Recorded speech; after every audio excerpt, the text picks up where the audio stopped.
Hello friends, मैं हूं रविचंद्रा और आज हम बात करेंगे डबल डे का सिद्धांत, स्पेंसर का सिद्धांत और सैडलर के अनुसार सैडलर का सिद्धांत। यहाँ से फ्रेंड्स वन लाइनर में थ्योरी पूछ ली जाती है कि जनसंख्या घनत्व और जनसंख्या वृद्धि में संबंध के बारे में किसने बताया था, या जनसंख्या घनत्व और जनसंख्या की जो मनोवृत्तियाँ होती हैं, वैज्ञानिक गतिविधियाँ होती हैं, उसके बारे में किसने बताया था। जनसंख्या वृद्धि कहाँ रुक जाती है, जहाँ पर अधिकतम खुशहाली आ जाती है। कुछ इस तरह से पॉइंट बना दिए जाते हैं, पूछा जाता है ये किस ज्योग्राफर्स ने दिया या ये किससे रिलेटेड है।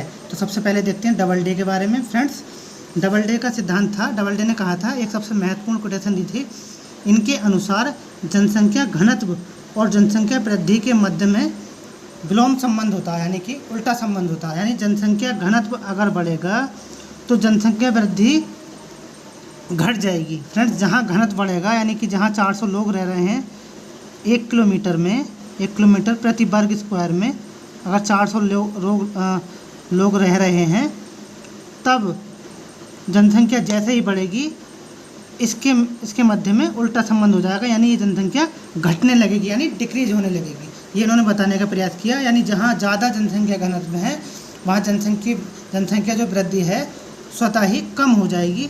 ये बात बताई थी डबल डे ने।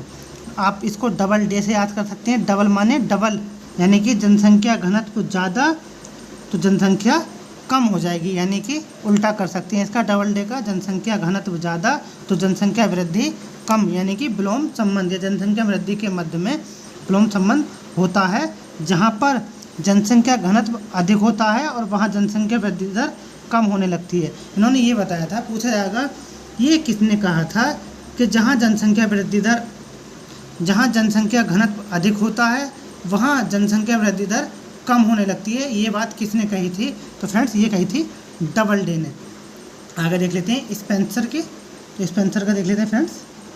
स्पेंसर ने कहा था कि जैसे जैसे व्यक्ति अपने आप को आर्थिक और वैज्ञानिक गतिविधियों में शामिल करते जाता है, वैसे वैसे जनसंख्या वृद्धि की प्रति उसकी मनोवृत्ति कम हो जाती है। फ्रेंड्स, अगर हम देखें तो इन्होंने सबसे स्पष्ट बात कही थी कि हम अगर अपने आप को कोई इकोनॉमिक है, साइंटिफिक गतिविधियां हैं, अगर इनमें हम अपने आप को इन्वॉल्व कर लेते हैं तो जनसंख्या वृद्धि में हम रुचि नहीं लेते हैं, यानी कि हमारा जो माइंड होता है उससे अलग हटता जाता है, यानी हमारी जो मनोवृत्ति है वो चेंज हो जाती है।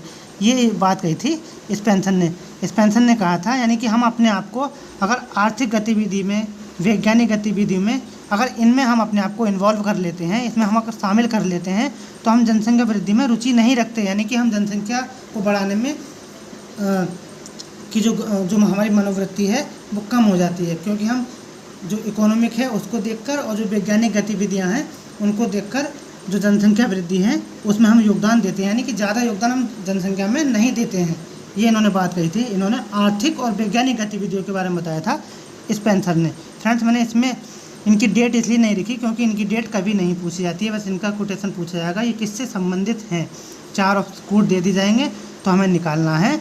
स्पेंसर ने आर्थिक और वैज्ञानिक गतिविधियों में शामिल कहा, जैसे जैसे व्यक्ति अपने आप को आर्थिक और वैज्ञानिक गतिविधियों में शामिल कर लेता है तो वैसे वैसे जनसंख्या वृद्धि की प्रति उनकी जो मनोवृत्ति है कम हो जाती है, यानी जनसंख्या में वो अपने आप को योगदान नहीं देना चाहते हैं। ये इन्होंने बताया था। फ्रेंड्स, सबसे बढ़िया जो सबसे ज़्यादा पूछा जाता है, ये 3 ही पूछे जाते हैं ज़्यादातर। सबसे ज़्यादा पूछा जाता है सैडलर का, उससे कम पूछा जाता है स्पेंसर का, डबल डे का बहुत कम पूछा जाता है, लेकिन अब क्योंकि 2-3 बार पूछा जा चुका है तो डबल डे का भी पूछा जा सकता है।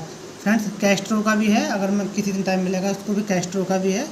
कैस्ट्रो ने प्रोटीन के बारे में बताया था कुछ इस तरह से, मुझे याद है, पूरा याद नहीं है, लेकिन कोशिश करूँगा कभी वीडियो बनाऊँगा मैं अगली तो उसमें इसको इन्वॉल्व करूँगा इसको भी। तो सैडलर के अनुसार इन्होंने बताया था, सैडलर ने कहा कि जनसंख्या वृद्धि वहाँ पर जाकर रुक जाती है जहाँ अधिकतम खुशहाली प्राप्त कर लेते हैं। फ्रेंड्स, इनकी बात को समझने की कोशिश कीजिए, यानी कि जनसंख्या वृद्धि दर वहाँ एक ऐसी जगह आकर रुक जाती है जहाँ लोग बहुत खुश रहने लगते हैं, यानी जब लोग ज़्यादा खुश रहने लगते हैं तो क्या होता है, जनसंख्या ऑटोमेटिकली कम हो जाती है, यानी कि वो लोग जो हैं वहाँ जो खुशहाली है वो लोग जनसंख्या पर योगदान नहीं देते हैं। उन्हें लगता है अगर हम जनसंख्या ज़्यादा करेंगे तो खुशहाली प्राप्त नहीं होगी, ये उन्होंने बताया था।